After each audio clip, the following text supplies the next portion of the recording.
Ito po no, matapos po ng samot-saring kabilaang protesta no or kilos protesta po nung nakaraang September 21 mga kabayan dito sa may EDSA, doon sa may Liwasang Bonifacio, sa Campo Ginaldo, sa Luneta at kung saan-saan pang lugar dito sa Metro Manila mga kababayan ngayon po kita nyo naman back to normal po no. Ito po ang kalakaran ngayon dito sa may EDSA Shrine mga kababayan natin no, sa may tapat ng Robinson's Galleria. Kita nyo naman mga kababayan no. Parang walang nangyari. Ano na ngayon ang nangyari ngayon sa ating panawagan na anti-corruption. Ako mga kabayan no, dismayado ako doon no. Kasi ang nangyayari po hindi po tayo nagkaisa mga kabayan natin bagkos gumagawa lang tayo ng kanya-kanya nating mga sariling interest no, itong mga organizers, lalong-lalo na itong mga no personalidad no, yan, may mga artista pa no at may mga politiko pang umiipal no diyan sa matapos na naganap na mga kilos protesta no sa EDSA. Ito po yung sitwasyon ngayon, wala na pong rally. Pero ang tanong dyan mga kabayan natin, nasaan na yung panawagan natin na anti-corruption, no, na kailangan natin magkaisa dahil wala na po yung gobyerno natin mga kababayan, grabe na po, walang nangyari na po.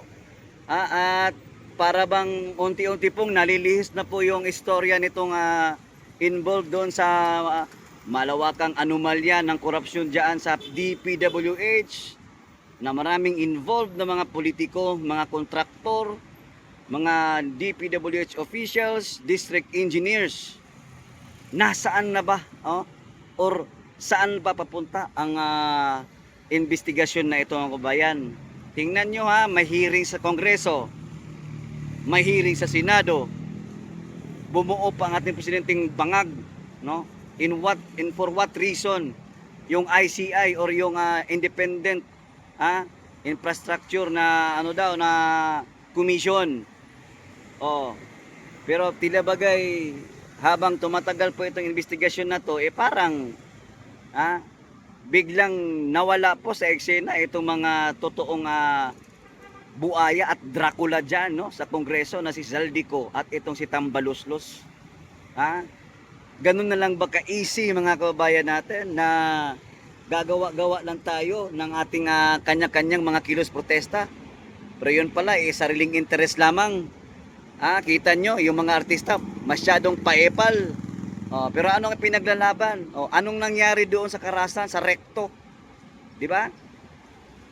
At doon mismo sa Menjola, balita pa nga na para daw inutusan or mayroon daw nagpopondo. Ibig sabihin para magkaroon daw ng karahasan o kaguluhan at ginamit itong mga kabantaan, itong Gen Z, tila bagay ginagaya no ang nangyari doon sa bansang Nepal or mga Nepalese, yung mga bansang Indonesia or mga Indonesian mga kabayan natin na tila bagay ginagaya nila yung mga karahasan na nangyayari doon at binabayaran daw di umano itong mga kabataan natin na involved doon sa riot no diyan sa may Recto, sa Menjola, kung saan sinunog at mayroon pangang na balitang namatay doon mga kababayan natin at may nasaksak daw na pulis. May sinunog na motorsiklo at mayroon ding isang motel na nadamay mga kababayan no diyan sa gulo na yan. At kita nyo naman umaksyon na po itong si Manila Mayor no, Isko Moreno dahil diyan sa pangyayari na yan na umabot lang naman pala ng 1 million no yung danyos diyan.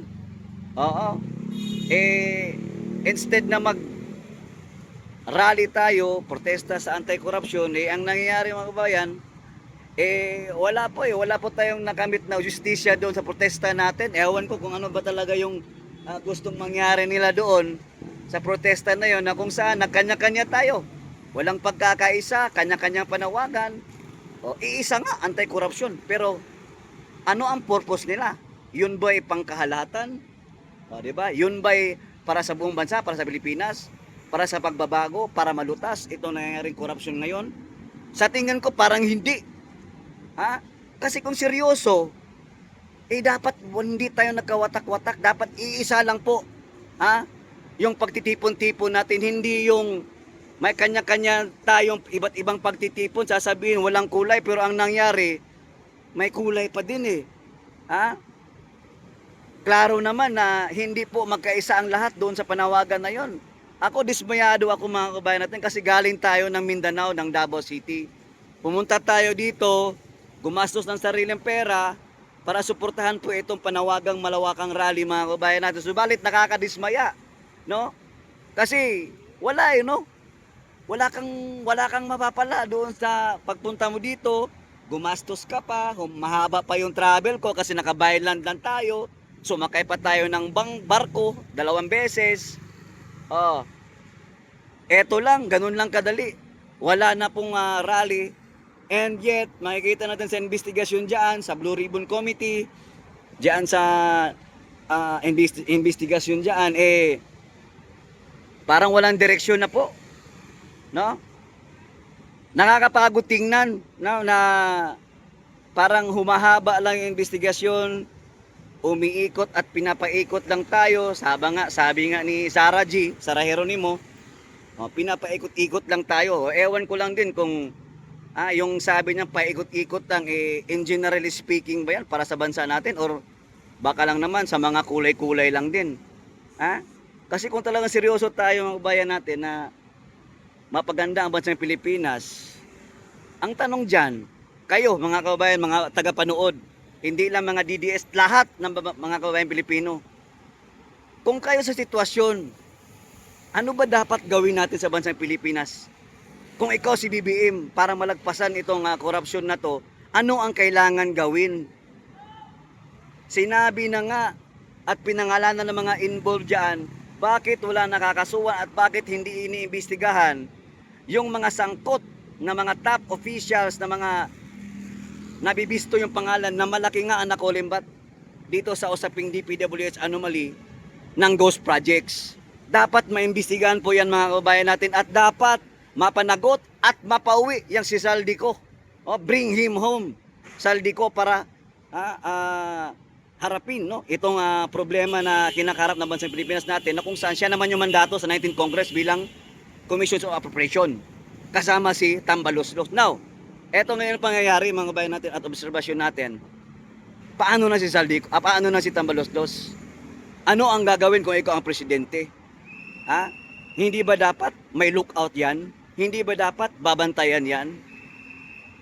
Kasi nag-resign. Hindi naman pwede yung na nag-resign ka na lang, basta-basta na lang na hindi na lang natin ipapatawag yan. Nag-resign na nga Ibig sabihin, hindi niya kinaya. Or pinagtataguan niya ay kasi nga guilty. Ganun lang kadali yun mga bayan natin. Hindi na dapat natin pahabahain pa.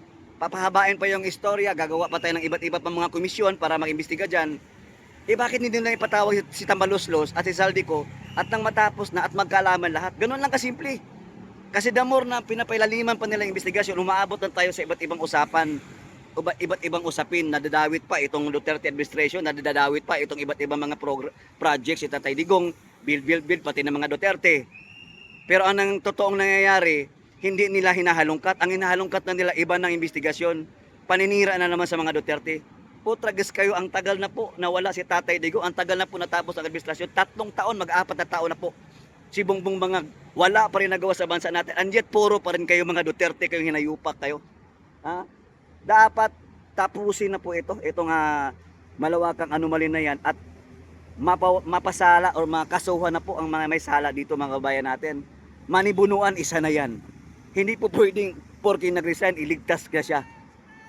DPWS, ang mga contractors, mga involved dyan, dapat managot mga kababayan natin. Tingnan nyo, ganun lang kadali after ng anti-corruption rally natin na people power dito sa Shrine. Pati si Liwasang Bonifacio, Luneta, Camp Aguinaldo, nagkagulo sa Recto, Menjola, may namatay. Kita nyo, ganun na lang kadali. Ganun na lang ka-easy lahat na magtipon-tipon dito. Kahit yung mga malalayong lugar pumunta pa dito para makiisa at sabay-sabay tayo manawagan dahil nga malalang korupsyon to at kahihiyan sa bansang Pilipinas natin. Hindi po ito easy money lang na kung saan okay na lang na kahit alam natin yung taxes natin dyan napupunta. Ang lalaki na ng utang, 17 trillion, uutang pa ulit sa 2026. Wow! Ang kapal ng mga mukha, hindi na nahiya.